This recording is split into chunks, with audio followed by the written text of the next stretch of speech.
and welcome to Afflictions Sugarcoated, a podcast where we sugarcoat some of the world's so called afflictions and rate their plausibility on a scale of 1 to 5. I'm Minnie Kim, and today we will be sugarcoating the holier than thou attitude.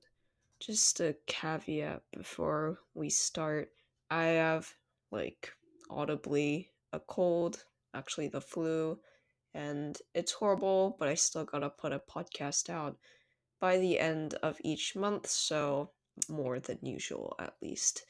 Okay, so I remember when I first came across the phrase of holier than thou attitude. It was a few years ago from the drama Suits. It still remains one of the best TV series by far, and I've watched a lot of TV shows, so you should definitely check it out if you haven't already. Very likely that you already did. And maybe Jessica said it, who is her position changes a lot, but she's one of the managing partners there. And all I remember is that it was in an exchange between Harvey and Jessica, and Harvey's kind of like the main character. I never really searched the phrase up after that, and I used it a lot because it got stuck in my head and I could generally just guess what I meant just with some common sense and context, like I always do with any words or phrases that I don't know, and sometimes it sticks. It only popped up in my head a while afterwards when I was thinking of what to write about this month. Now that I actually had the chance to search up the dictionary meaning per Google, or rather Oxford Languages, a holier than thou attitude is characterized as an attitude of moral superiority. I know that this phrase usually doesn't have a positive connotation, but this does seem to happen all the time. Religious authorities, teachers, parents, students, sometimes dogs, cats, even me and my friends. There are obviously some that come across as more plausible than others, but as I always like to say, in proportion to suits, and hence the theme of lawyers, where is the line if you keep making exceptions? So back to the topic. Another story that this makes me think of is my lesson on fallacies. I'm sure you know what those are, like moral fallacy, red herring, all of those things. They're just generally logical fallacies.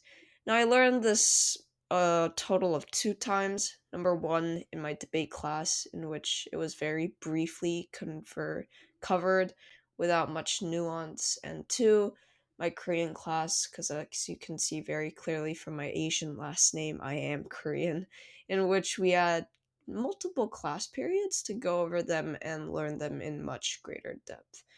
This attitude isn't quite a fallacy, but it does remind me of appeal to authority, tradition, moralistic fallacies, etc. Mainly because we believe what we want to believe, and that closely ties into what people tell us. I don't really think that I've met an actual person with an holier than thou attitude except for a few classmates that I don't really want to specify, but we've all got that one person. In fact, I'm sure that people in my class think that I'm that person. I do concede to some fact that I'm not the most humble, although I have my appropriate times to be so. The thing about it is, I don't think that I internally mind if someone was having that attitude. Like, getting triggered isn't too bad as long as you're confident in your values and confident in your next step. For gullible children, perhaps including me, that's a different story. Annoyance to an elder, at least in my culture, isn't really a thing, or at least we don't show it. So I guess if a teacher is teaching us something important or a lesson about our moral railway, we must listen. We don't use the term holier than thou, although an argument could be made that the morals that they're teaching us are inherently denoting superiority. It's only when our peers are arguing, when someone is obnoxious or condescending, which isn't new at all. I'm only beginning to understand that, and frankly, I have no problem with it. A lot of people say that the best way to win an argument is to just ignore it, to slay by not giving the time of day, saying this isn't even worth my time. They also say pick your battles.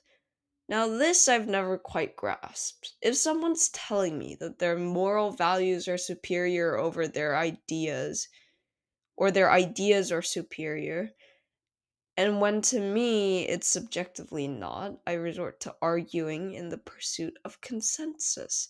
Oftentimes, things get a bit skewed and it merely becomes arguing. No ulterior motive. I do need to stop this. I do need to take a step back and do indeed pick my battles because my ways are clearly not working out for a person with my experience, age, and social status. As always, I tried to search up a quote. The only ones that came out were in relation to Christianity or Jesus or God, or just religion for that matter. To avoid any virtue signaling or cancel culture norms, I'm not going to say any. But I did manage to find one without any holy virtues. It's by Dion MT. I'm like 100% sure that I'm pronouncing that wrong, who wrote this in an excerpt, I'm guessing. Not entirely sure. It's quote unquote, take care of your own garden before trying to prune your neighbor's tree. This is just all to say that we need to take a look back rather than constantly trying to break through social conventions. I'm not sure what to say when these situations come up. All I know is that they said something and I have a chance to respond with the same reflected, holier than thou attitude, a similar but more calm attitude, or just don't give the time of day. When I'll finally begin to choose correctly, that too I'm not sure of. I'm sure, however, that almost everyone has been through a moment where they must be humble and they're not, or a situation where they are to be confident but they're too humble. Both can be very annoying. I've experienced it. Um, I myself have done it. But how else can we react when social norms are telling us then that you need to pick your battles at all times, but rather you also need to be humble, but you also need to step up and have confidence?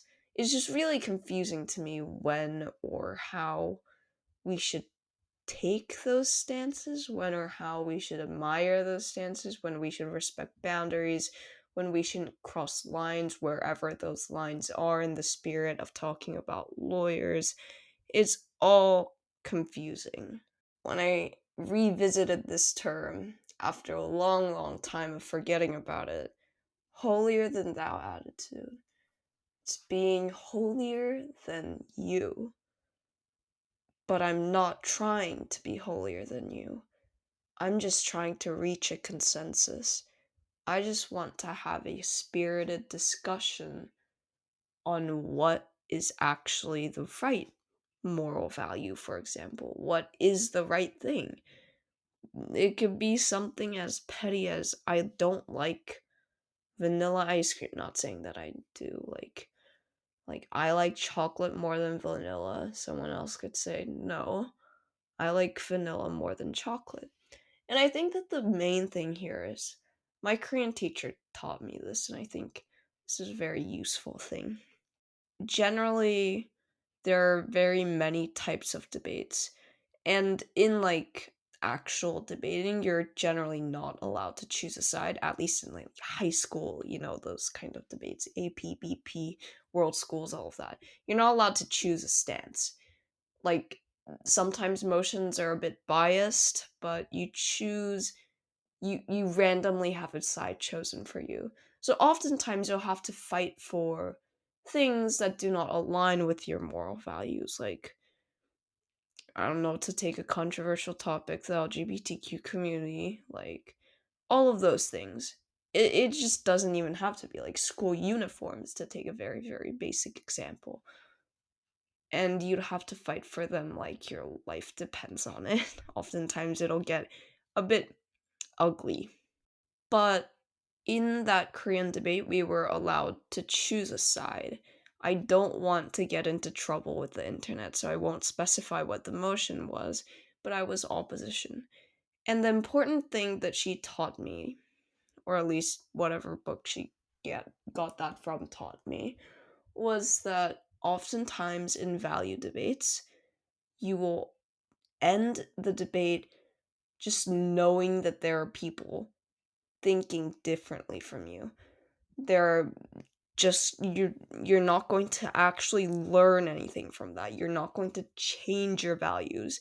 It's incredibly rare that someone would be such an amazing debater and convincer and persuader, and the other person would have such an open mind that you would be able to change their set of values instantly in a debate. So the result and outcome of that debate is just likely going to be okay, so there are other people with different value sets from me. Whether you're cool with that or not, that's also an outcome of the debate. I oftentimes do not think I would be cool. Thankfully, I haven't been unlucky enough to face those things yet because I've always had my sides chosen for me. So maybe when you're having just a little petty fight with someone else, do not expect to approach the debate as or like argument. I'm using debate because everyone thinks arguments are debate when they're actually not, but yeah. So when you're doing like a value argument, do not approach the debate in such a ferocious way and such a persuading way that you expect to magically change that person's values, even though you use logic, and even though maybe you even use emotions, and even though you're the greatest debater on the world, people are inherently biased towards themselves. They often cannot have an open mind. That is why we're unable to convince people all the time. So do not expect to go and change that person's set of values or set of morals or set of ethics when you're in a value argument. That I think has helped me so much when we're just generally perusing with all of our arguments, and we have to settle down and say, okay, this person has a different set of values than me. I'm not going to claw over that. I'm not going to just slap them in the face or anything. I just need to understand that and accept that and move on. And I think that is picking your battles. And that is accurately picking your battles. With that, I give the sugarcoating of the holier than thou attitude a 3. This podcast was written and produced by me, Minnie Kim. If you have any comments or reviews, please feel free to write any and all thoughts on your podcast reviews. If you would like to suggest an affliction for me to share code, please email me via afflictionsugarcoated@gmail.com. I hope that for once the podcast per se was thoughtful enough for me to not leave you with anything else to end it. Okay, have a good one.